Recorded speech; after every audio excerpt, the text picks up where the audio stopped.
dans une maison de luxe. Il aura sa voiture 4x4. On va entamer la construction de sa maison. Son meuble. Il va avoir de quoi être fier. Voilà le projet.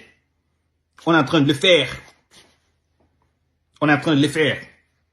On est en train d'établir une carrière. Il va tourner l'album. Il va partir en tournée mondiale. Voilà ce qui se passe avec le monsieur. Prince Aimé n'est pas un petit artiste. On ne parle pas de lui comme si c'est un artiste que je vais aider. Debo ne peut pas aider Prince Aimé maintenant. Sauf s'il veut vraiment dans son cœur.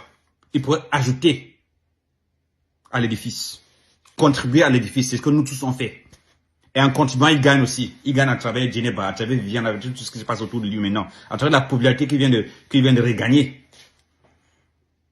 Il faut être reconnaissant et conscient. Et travailler dans la transparence et l'honnêteté. Voilà la réalité de nous tous. Remercions Prince Aimé. Ne faisons pas semblant. Écoutons ce que les propos de monsieur Desbordeaux sur une plateforme internationale médiatique. Écoutons bien. Écoutons bien. Vous comprenez ce que je dis. Prince Aimé est entouré de vampires. Les Kouaïs qu'on s'en dit, hey, on va pas s'emmerder, on n'est pas fou. Vous voyez un peu, en termes de droit, il y a une règle qui est mondiale, une règle qui s'applique à tout un chacun, pas à moi seulement. Tu peux chanter la musique d'une personne, mais après tu lui redonnes ses droits. C'est un truc qui est simple. Mais aujourd'hui, on veut nous faire croire comme ça, oh non, tu dois passer par ci, tu dois aller voir Jérémy Paul, tu dois aller saluer, quoi, c'est compliqué tout ça, vous voyez un peu.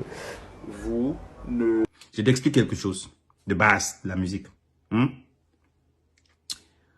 Quand il y a deux genres de reprise là d'une chanson. Le cover et le remix. Cover, remix. C'est quoi le cover? Le cover, c'est quand tu prends la chanson de monsieur, d'un artiste, et tu chantes exactement comme l'artiste l'a chanté. Exactement comme l'artiste l'a chanté. Maintenant, pour ça, tu n'as pas besoin de sa validation. Tu mets directement et il gagne les droits.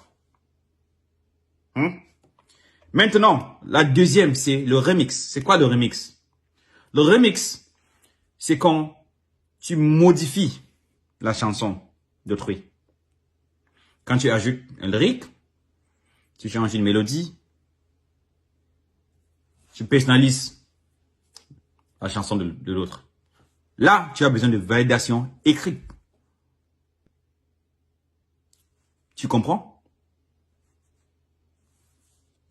Ne souhaitiez pas signer un contrat, faire un contrat écrit avec Prince Aimé par rapport au droit?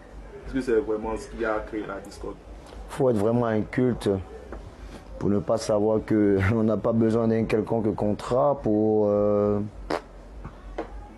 la reprise d'une chanson. Mais il y a des gens qui ne comprennent pas, ils rentrent dans une... Il doit nous payer, tu dois nous clôt, tu dois même signer, il n'est pas bien de signer. Champion. C'est comme moi, quelqu'un utilise ma musique. Si tu as pas besoin de signer, mets encore. Mets encore sans signer. On ne pas l'ego national, afin de montrer réellement qu'on n'en a rien à foutre de Viviane. Voilà comment l'Ivoirien va aller checker et chercher un amusement dans un freestyle, voilà. Ils sont allés checker, et ils ont vu qu'il y a du Djeneba dans les amusements de Bordeaux. Et ils l'ont récupéré, et ils m'ont dit, ah, notre fils, voilà Djeneba, fais-nous quelque chose avec. Donc, il reconnaît finalement que c'est par rapport à Viviane qu'il a sorti Djeneba. Et le succès de Djeneba est dû à Viviane. Merci beaucoup. Et, t'as bien dit Djeneba?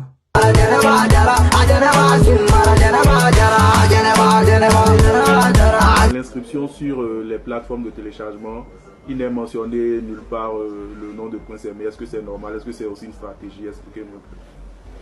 Bon, à votre avis, pourquoi devait mentionner Prince Aimé?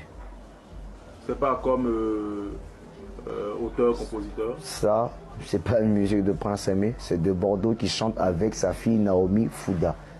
Une... Voilà. Menteur, voleur. Pourquoi dans l'affiche sur YouTube notamment, parce que je l'ai consulté, il n'y avait pas non plus le nom de Naomi Fouda? Il n'y avait pas? Il n'y avait pas le nom de Naomi Fouda. Voilà, comme je l'ai souligné, on a testé. Ça s'appelle le test de soumission et de domination. Il trompe même la fille avec qui il chante.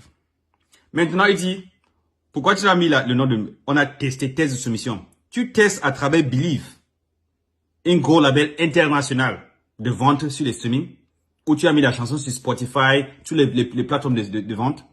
C'est un test. Un test. Tu mets la chanson en vente pour tester. Et ça rentre sur YouTube. Et tu testes.